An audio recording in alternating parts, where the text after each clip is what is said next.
Hello প্রিয় দর্শক বন্ধুরা, সবাই কেমন আছেন? আশা করি ভালো আছেন।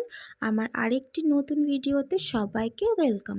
প্রথমেই বলি, নতুন বছর আপনাদের খুব ভালো করে কাটুক, সবাই সুস্থ থাকুন, ভালো করে থাকুন এই আশা করছি। এইবারে আমার রান্নার সংক্রান্ত কিছু কথা আপনাদের কাছে বলবো।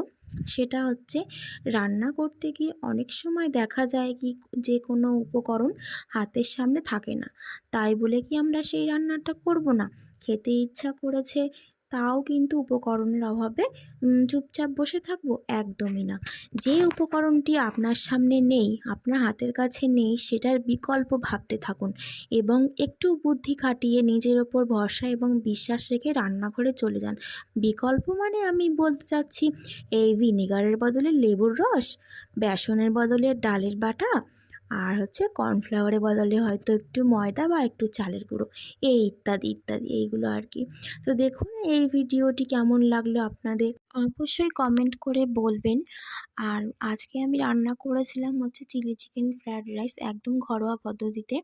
তো আমি মনে করি রান্নাটা হচ্ছে হাতের ছোঁয়ার জাদু। খুব বেশি উপকরণ দিয়েও যে খুব ভালো রান্না হবে তা নয়, আবার খুব কম উপকরণ দিয়ে যে রান্না খুব বাজে হবে তা নয়। খুব কম উপকরণ দিয়েও কিন্তু অন্যতম অতি সুন্দর রান্না করা যায়। সবটাই হচ্ছে হাতের ছোঁয়ার গুণ, আমি মনে করি। তো আমার মা এইখানে বলতেন যে রান্নাবান্নায় কিন্তু সব উপকরণ থাকবে এমনটা নয়, হাতের ছোঁয়া স্পেশালিটি দিয়ে কিন্তু এই রান্নাটাকে অনন্য করে তুলতে হবে। টাটা সবাইকে।